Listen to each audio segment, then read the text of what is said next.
Você sabe o que é uma pessoa desalentada? Qual é a diferença de um desalentado para um desempregado? Ao longo desse vídeo a gente vai tentar explicar não só o que é esse fenômeno, mas como ele tem sido agravado pelas crises financeiras no Brasil. Vamos tentar entender também como a pandemia tem afetado todo o mercado de trabalho brasileiro, como trabalhadores informais, por exemplo.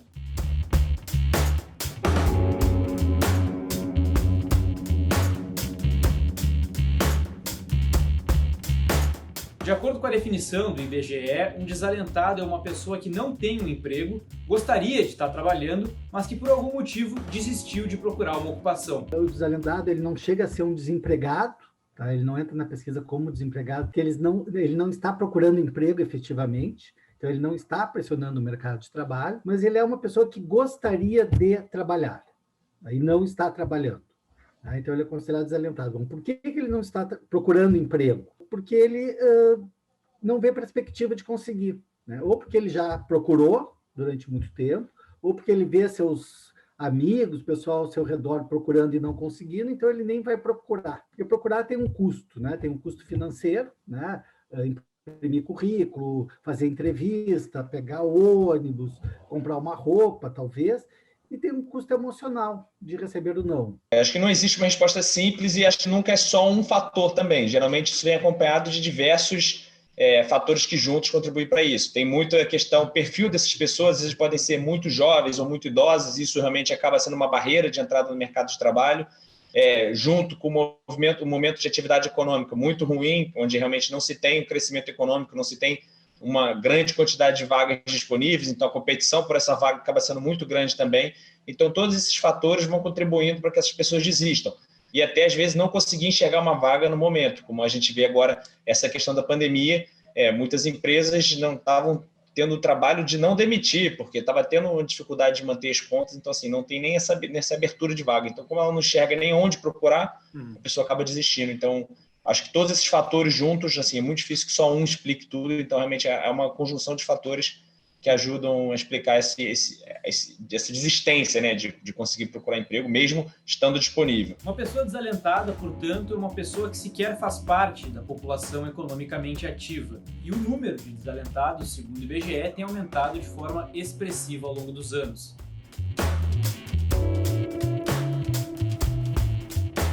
A série histórica do IBGE, incluindo as pessoas desalentadas, tem somente 9 anos. Mas uma coisa bem simples da gente reparar é que esse número ele aumenta em momentos de crise. Até 2014, por exemplo, o número de desalentados nunca tinha passado de 2 milhões. 2 anos depois, né, com a crise que a gente teve de 2014 a 2016, esse número passou dos 4 milhões de brasileiros. E agora, depois de um ano de pandemia, no primeiro semestre de 2021, esse número se aproximou de 6 milhões de pessoas.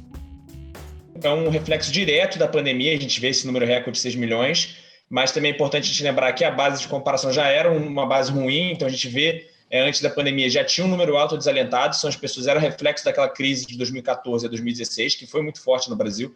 Então a gente vê no momento de recuperação, as coisas estavam começando a melhorar, começava a se ter uma perspectiva que poderia ter um ano um pouco melhor, que a atividade econômica tinha uma perspectiva melhor para o ano de 2020, quando a gente vê antes da pandemia. E aí, quando chega a pandemia, ela afeta diretamente. E esse tipo de crise, essa crise sanitária que se necessita fechamento de estabelecimentos, necessita isolamento social, ele acaba agravando ainda mais esse grupo dos desalentados, porque realmente acabam não tendo mais oferta de vagas. Então, isso faz com que realmente aumente muito o número de pessoas que, enfim, não estão trabalhando porque elas não têm nem opção de procurar, porque não tem esse tipo de vaga para ela conseguir trabalhar.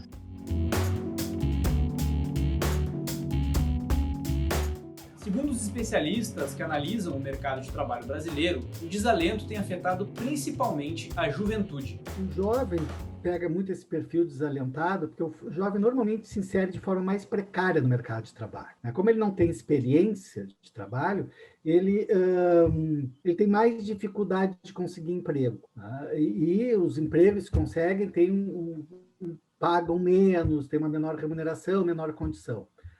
Então, o jovem ele acaba tendo mais dificuldade de conseguir emprego, né, vê seus pares, né, seus amigos não conseguindo, e entram nessa condição que eu diria que, inclusive, né, acho que a palavra ela é muito forte, né, o desalenta, é não ter perspectiva. Né?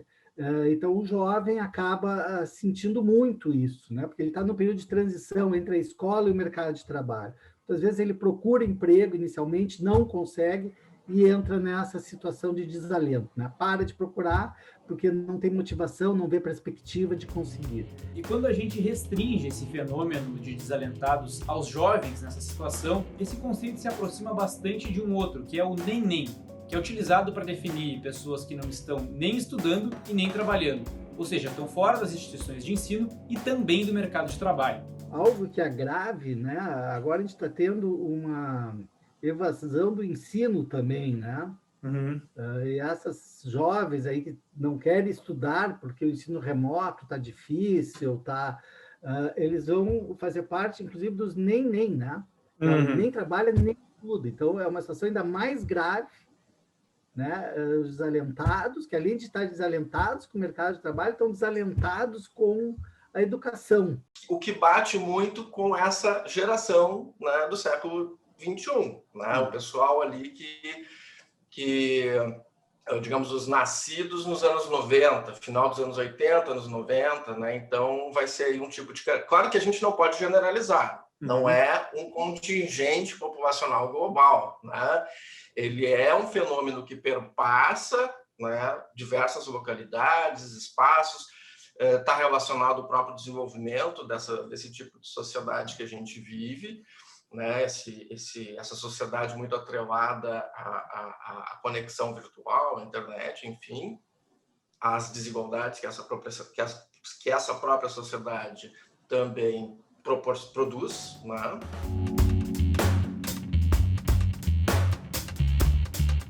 Independentemente do conceito que a gente utilize, não dá para definir um único motivo que leve as pessoas a estarem totalmente à margem do mercado de trabalho. Não dá para a gente tentar reduzir as causas propriamente de um fenômeno como esse que a gente está analisando. Existem muitas causas.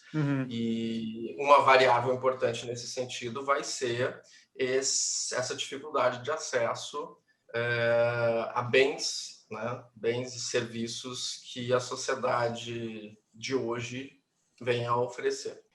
Acho que não existe uma resposta simples e acho que nunca é só um fator também. Geralmente isso vem acompanhado de diversos fatores que juntos contribuem para isso. Tem muita questão, o perfil dessas pessoas, às vezes podem ser muito jovens ou muito idosas, isso realmente acaba sendo uma barreira de entrada no mercado de trabalho, junto com o momento de atividade econômica muito ruim, onde realmente não se tem um crescimento econômico, não se tem uma grande quantidade de vagas disponíveis, então a competição por essa vaga acaba sendo muito grande também.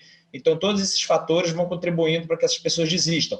E até, às vezes, não conseguir enxergar uma vaga no momento. Como a gente vê agora, essa questão da pandemia, muitas empresas não estavam tendo o trabalho de não demitir, porque estava tendo dificuldade de manter as contas. Então, assim, não tem nem essa abertura de vaga. Então, como ela não enxerga nem onde procurar, a pessoa acaba desistindo. Então, acho que todos esses fatores juntos, assim, é muito difícil que só um explique tudo. Então, realmente, é uma conjunção de fatores que ajudam a explicar essa desistência, né, de conseguir procurar emprego, mesmo estando disponível. Como sobrevivem essas pessoas, né, às custas da família, geralmente?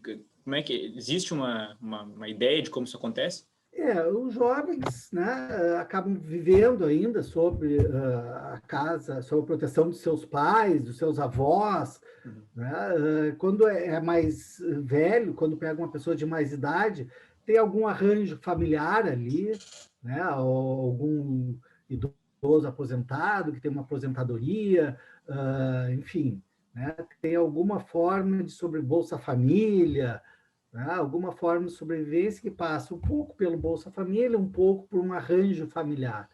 No ano de 2020, tinha um auxílio do governo, que era o auxílio emergencial, que era, enfim, não era a gente falando que é um valor muito alto, é um pouco triste, porque realmente é menos que o salário mínimo, era R$600, alguns casos poderiam chegar a 1.200 por família, mas mesmo assim não era um valor tão elevado assim para a gente pensar que seria suficiente, mas tem uma grande parte da população brasileira que vive com muito menos. Então, o auxílio emergencial no passado, que foi um valor de R$600, foi muito abrangente, atingiu bastante gente da população brasileira, com certeza contribui para que essas pessoas não procurem emprego, porque era até um objetivo, para que não tenha circulação, as pessoas não circulem, não precisem sair procurar emprego. Então, tem um ponto disso, sim. Além disso, existem outros programas, mas também a gente tem que lembrar que agora, quando virou 2021, acabou o auxílio emergencial, agora até foi renovado por um valor mais baixo, a gente vê que volta uma grande parte da população brasileira a viver abaixo da linha da pobreza, abaixo da linha da extrema pobreza. Então, assim, a gente tem uma grande quantidade de pessoas que conseguem viver com isso, às vezes com algum benefício familiar, alguém da família tendo algum tipo de rendimento, algum benefício do governo, e também tem uma grande quantidade de pessoas que realmente lutam para sobreviver, porque realmente está ali naquela linha mais baixa, que é de pobreza, extrema pobreza, que tem sido muito afetado nesse período de pandemia. O IBGE mesmo diz que não existe uma correlação entre, por exemplo, acesso a políticas públicas de benefícios sociais, por exemplo, o benefício emergencial esse que surgiu na pandemia, e a busca ou não busca de trabalho pela força de trabalho potencial que a gente tem. Da mesma forma que buscam ajuda para se sustentar com a família, com amigos, os benefícios sociais podem ser uma alternativa também, acabam sendo uma alternativa também. Então, a gente pode ter aí múltiplos fatores que estão relacionados à manutenção das pessoas nessa condição. Mas aí eu volto para aquela questão que é uma questão bem de sociólogo, né? Aí a importância da gente ter programas de qualificação, uma educação pública de qualidade, enfim, né? Porque esses são espaços que efetivamente vão estimular as pessoas a buscarem alternativas, a buscarem possibilidades.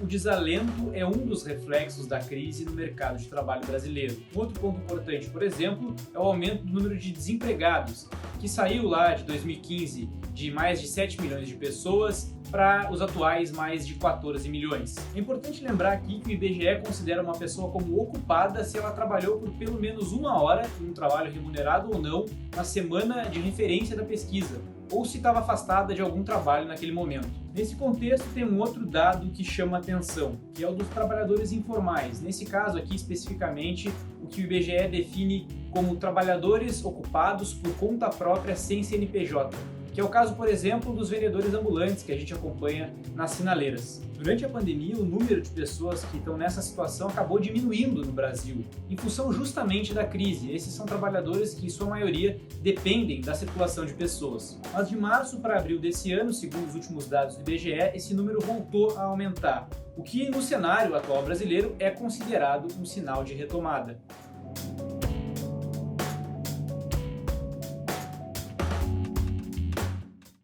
Quando a gente vê uma recuperação muito pela informalidade, a gente está tendo uma recuperação no mercado de trabalho com menos produtividade e com menos salário. Então, isso é o menor poder de compra para a população.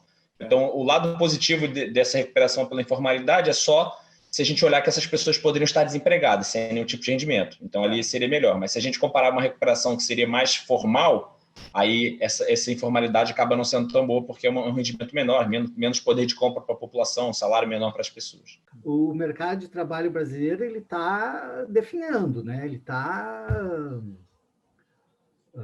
derretendo, né? A gente vê um aumento da informalidade, um aumento da plataformização, um aumento das condições mais precárias, né? Diminuição das formas mais seguras, né? Carteira assinada. Então, o que a gente percebe, né, já vem de muito tempo, já vem pelo menos desde a reforma trabalhista, 2017, e agora com a pandemia se agravando, o mercado de trabalho se esfarelando, né? Piorando em todo sentido, piorando a remuneração, aumentando o desemprego, aumentando o desalento, aumentando a informalidade, aumentando a plataformização. Então, vem derretendo o mercado de trabalho. Tá, entendi. Tem a ver com a reforma trabalhista, com as mudanças das legislações trabalhistas do governo Bolsonaro e agravado pela recessão e pandemia, né?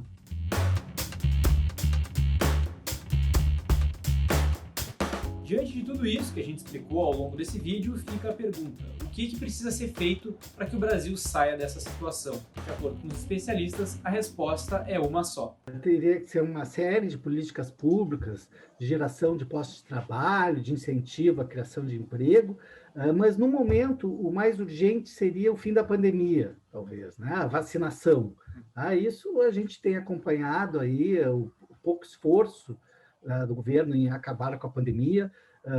Então esse seria o primeiro passo, o passo mais urgente, né? Para que a economia retomasse. Bom, a economia retomando, aí teriam outros passos para a geração de postos de trabalho, né? Talvez focando na juventude, talvez focando essas pessoas no desalento, mas a retomada da economia seria o primeiro passo, o passo mais importante. Então, enquanto a gente não tiver o combate à pandemia definitivo, ou bem próximo disso, que a gente consiga voltar mais ou menos àquela vida próximo de antes do primeiro trimestre de 2020, aquela próxima normalidade, é difícil imaginar que esse número vai reduzir. A gente tem uma expectativa positiva para os próximos meses, mas, claro, tem riscos aí de novas ondas, muito se fala de novas cepas, de novas variantes, e isso realmente é um risco muito grande. O cenário para os próximos meses parece positivo, mas ainda tem muita incerteza. Então, realmente, a gente precisa ter uma certa cautela e conseguir combater essas incertezas com ampliação e aceleração do programa de vacinação.